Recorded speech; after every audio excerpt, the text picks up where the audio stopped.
transformasyon sa buhay. Si Pastor, tagapangalaga sa spiritual, nagpabago ng mga tao na tunay na pagbabago mula sa puso. Si Digong, din ang nag-aalaga sa mamamayan, una sa Davao City. Nakita natin kung paano tinabaho ni Tatay ang Pilipinas, kung paano niya pinuksa ang masama, kung paano niya tayo binigyan ng tunay na katugubayan at tunay na kaligtasan mula sa kasamaan. Amang makapangyarihan, buksan po ninyo at ibigay niyo po ang biyayang aming hinihingi, sapagkat sinabi niyo po ang lahat ng humihingi ay inyong bibigyan. Lahat po ng kumakatok ay bubuksan at lahat ng naghahanap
isusuko ang kanyang soberanya, kasarilan, kalayaan, at kahit nag-iisang Pilipino ay pakilala natin siya sa buong mundo at ang kanyang pangalan ay Rodrigo Roa Duterte!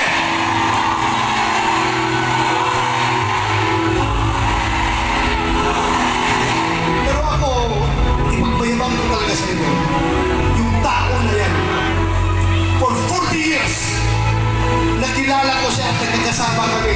Ako bilang pulis at siya bilang mayor ng Davao City. Kahit isang utos na para sa pansarili, pangpersonal at pangpolitikal na utos, walang binigay sa akin yan si Pangulong Duterte. Ganun po siya, katino na tao.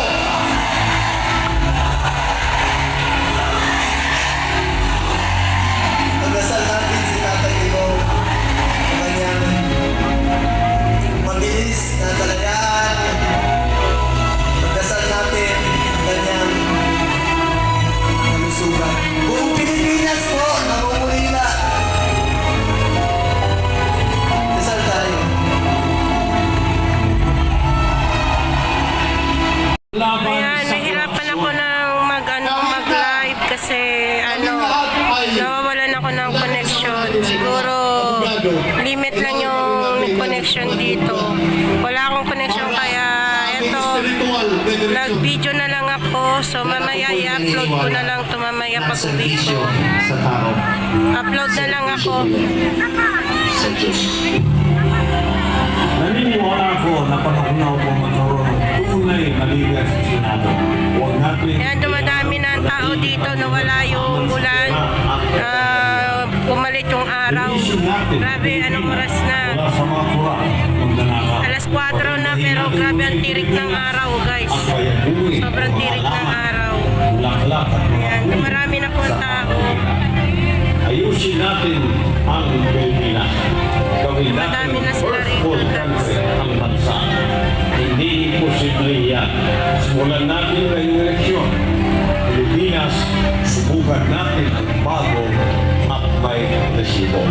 Sana yung pagmamahal po natin lahat Marami na po sila.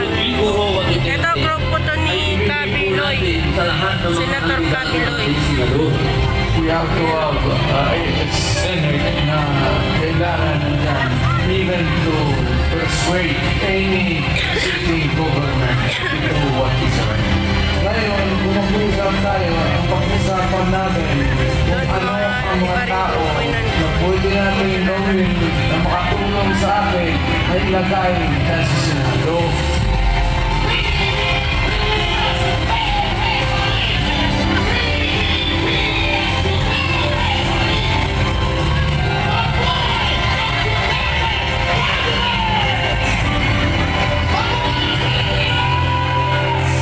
Pwesto ko rito eh. Nasa unahan ako.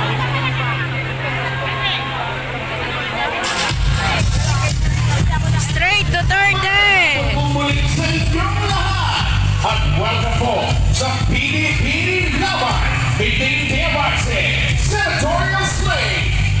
Tuloy-tuloy po ang kasiyahan dito sa Liwas sa Bonifacio. Nag-enjoy po ba kayong lahat? Dahil papunta pa lang tayo sa exciting part. Ito na po ang pangmalakasan naming pagbago. Ituloy natin ang tawa na nagkasiyahan. Together with John Kinney's, Lassie, and MC, ang Bex Battalion!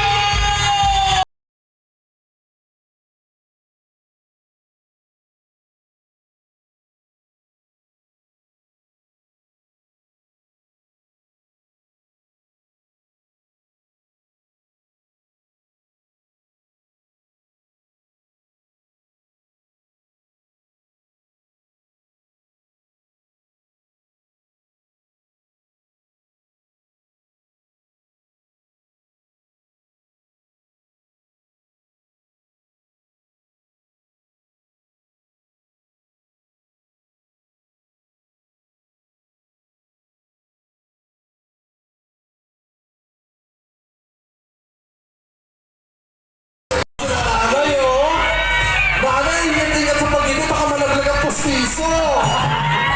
Hello po, hello po. Ay, salamat. Ano po yun? Jennifer! Oh, anong ginagawa niyo lagi? Next matalo nakakalis kayo ng problema. Ito lang. Di ba?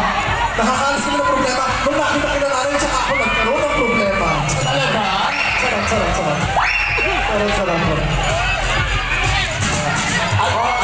Sinong kuha mo? Ay, ito! Ito, ay, nakasatong green. Ayun o. Ay, guwapo, nakasatong green. Nakasatong green. Oh. Ilan taon ka na? Ha? 18? Oh, halika dito. Halika, dali. Pasok na yan, 18 years old. Sige, picture niyo na, anak. Ang padaan lang ha. Thank you po. Halika. Kuya, pasok ka. Akit ka. Yan, akit ka. Oh, sabi niya, kaya ako daw ang pinakamaganda. Halika, kuya. Kaya ba, kaya? Yung buwan pwede niya. Ay, okay na. Sige, hindi. Ganito, saan muna kayo? Babalikan namin. Babalikan kita. Babalikan namin kayo mamaya. Oh, yung baby ko, ako babalikan kita mamaya. Ha? Asan ba? Dito, sir. Dito lang sa harap. O, pasalabasa muna natin. Ay, sige. Halika. Anong ba? What's your name? What's your name? Anong name mo? Party list, Pwersa ng Pilipinong Pangdaga. Konting backstory lang about PPP Party List. Ang party list na ito, ginawa ng pamilya Duterte para sa sektor ng mangingisda. Yung suporta at pagmamahal natin kay Tatay Digong, pwede natin ipadama yan ngayong Lunes sa pamamagitan ng pagboto ng kanyang kandidato sa Senado. Vote straight po tayo, PDP Laban Senators. Dito naman sa party list, merong siyang na party list na pwede niyong pagpilian pero isa lang ang pwedeng iboto na sumusuporta sa mga adhikain ni Tatay Digong. Sana sa Mayo 12, sa Lunes, mapili at iboto yung mga party list na sumusuporta kay Tatay Digong. Muli, ako si Harold Duterte na maliho, makiusap, iboto PPP Party List numero 2 sa Balota, Anthony Bay. Salamat. Guys, so habang padilim ng padilim, dumadami ang tao. Parami na Okay, sino nilipili mo sa amin tatlo? parami ang tao ngayon dito sa Luwas sa Bonifacio. Oh, sige. May mga food na dito, vendors. Sinong gustong kumain, meron dito mabibila ng mga pagkain. Basta may dala ka lang pera. May dala ka lang pera, di ka magugutom dito. Sa liit, hanggang magbago.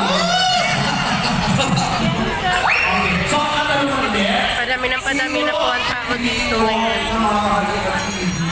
So, nalapit ka nga gaya ka, Pinoy. Sandali lang ha, pabigyan nila ako. Okay. Kasi ko lang.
bayan, Assalamualaikum.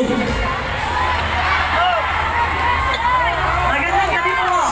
Ang kasaysayan ng PDP Laban ay isa sa pinakamakabuluhan sa politika ng ating bansa. Ito ay ang partidong nagdala kay Rodrigo Roa Duterte noon ay alkalde ng Davao City sa kanyang matagumpay na pagtakbo sa pagkamamulo noong 2016. Sa kauna-unahang pagkakataon po, isang leader mula sa Mindanao ay nahalal bilang Pangulo ng Republika ng Pilipinas. Kuya, po naman kayo. Tumayo pa. Ito rin ang ikalawang pagkakataon na ang PDP Laban ay nakapaglukluk sa isang kandidato ng pinakamataas na posisyon sa pamahalaan.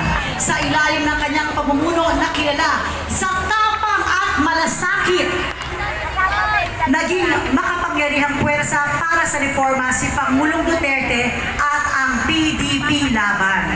Ang kasalukuyang partido ay nag-ugat sa pagkakatatag ng Partidong Demokratiko Pilipino noong February 6, 1982 sa lungsod ng Cebu sa pamumuno ng yumaong Senador Aquilino Nene Pimentel Jr. kasama sina Antonio Cueco at iba pang mga leader mula sa Katimugan. Samantala, ang Partidong Laban ay itinatag naman noong 1978 ng yumaong Senador Benigno Ninoy Aquino Jr. mula sa pinag-isang adhikain ng dalawang makasaysayang partido na nanatiling buhay ang diwa ng tunay na paglilingkod sa bayan. Isang pamana na patuloy nating pinagyayaman at pinangangalagaan. Ang adhikain ng dating Pangulong Rodrigo Roa Duterte ay pagbabago. Second chance, katulad ng ginawa niya sa Davao City, isang napakagulong lugar, pugad ng iba't ibang rebeldeng grupo at sindikato. Pero dahil sa kanyang tapang at malasakit, naging tahimik, mapayapa at progresibo. Jimmy Bongo! Dati may bakal na kamaong na Pangulo. Kailangan natin ngayon ng bakal na prinsipyo sa Senado upang isabatas ang prinsipyo Duterte. Gusto niyo ibalik si Tatay Digong? Ibalik natin siya hindi lamang sa bansa o sa posisyon, kundi sa pangmatagalang batas. Ako po si Atty. Jimmy Bongo, ang magsasabatas ng prinsipyo Duterte.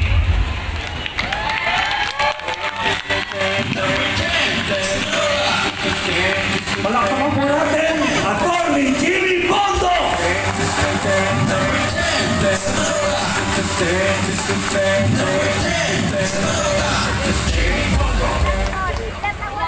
Napapaligiran po ako ng numerong Gs. Ang Duterte mo ay binubuo ng 10 magigiting na kandidato. Ako naman po ay nabigyan ng numerong Gs sa balota. At napag-alaman ko po kamakailan lang na yung aking asawa na si Atty. Isabel ay Gs 10 linggo na palang John Tis. Praise God. Napapaligiran po ako ng numerong Gs. Ano po kaya ang kinabukasan itong mga nabanggit ko? Si Junior, si Pitus. Ano kaya ang nag-aabang sa kanya 10 taon mula ngayon? Ano kaya ang case niya? Case. C. Constitution. Ito pa rin kaya ang Constitution natin? O nanaig na kaya ang Duterte upang baguhin ang mga dapat talagang baguhin na alam naman ng mga dalubhasa na butas ng ating Constitution? A. Agriculture. Tayo kaya ay kumakain na ng sarili nating bigas? 20 pesos na kaya ang bigas pagdating ng panahon na yon? O tayo pa rin kaya ang pinaka-malakas na mag-import ng bigas kahit na tayo ay isang agricultural country? Yes, sovereignty. May Pilipinas pa kaya 10 years from now?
greatest honor in my 21 years. It has been my greatest honor to stand and fight for my country, my fellow men, my family, and for my father who loved me into the woman I am today. Bago siya kinuha sa akin, the night before it happened, magkatabi pa kaming natulog. I asked him, Dada, what's gonna happen to you? And as a father who didn't want his baby girl to worry, he responded with his usual phrase, Sus, wala yan, maniwala ka dyan. To my Dada Rudy, who will be watching this later, pinalangga ka ni Kitty, ayaw na kalimti. Know that I remain unafraid, unbent, and unswayed, just like you. Your battle is my battle. Mabuhay ka at mabuhay ang Pilipinas!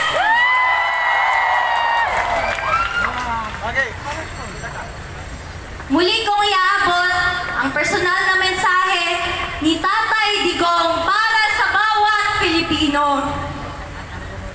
Sabi niya, exercise your right to vote and do so wisely. My warmest greetings of love to every Filipino. Mga kababayan, mga kabataan, 4 na araw na lang bago ang eleksyon. Huwag niyong ipagbili ang inyong mga boto. Ipanalo natin ang Duterte! Duterte! Duterte! Maraming salamat and God save the Philippines! Pilipinas! Duterte pa rin! Duterte!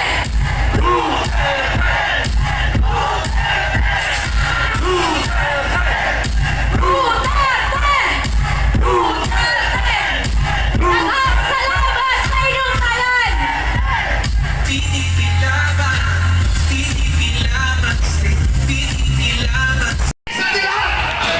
Maraming salamat po, Jenja, Bako, Ella Rosa! Yung susunod natin, alam niyo ba, may bisyo. Yung susunod natin, may bisyo. Sandali lang, lilinawin natin. Kilala ko tong taong ito. Kung ako yung bad boy, ito yung good boy. Si Kuya Ipi yung...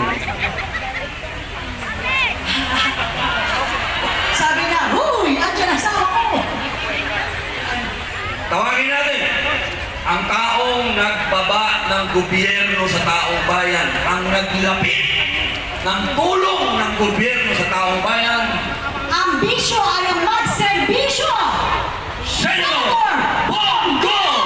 Ngayong Pilipino na ang nakatira ng serbisyo at malasakit sa anong sulok ng bansa, bagyo, sunog, lindol. Ano tungkol sa kuna? Si Senator Bongo, Mr. Malasaki, bisyo ang more serbisyo. Balik sa Senado. Gusto nyo ng may totoong malasakit, Senator Bongo. Inuuna ang serbisyo para sa Pilipinas. Senator Bongo, bisyo ay more serbisyo. Mr. Malasakit, Senador Bongo, bisyo ang magserbisyo. Senador Bongo, ayo'y magbongo-bongo sa Senado. 21 ang kanyang numero. Rito, galing po ako doon sa isang invitation rin po. Maraming lumalapit, nagpapasalamat. Sabi ko, wag po kayong magpasalamat sa akin.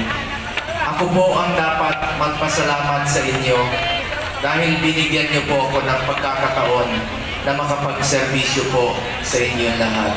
Maraming salamat po.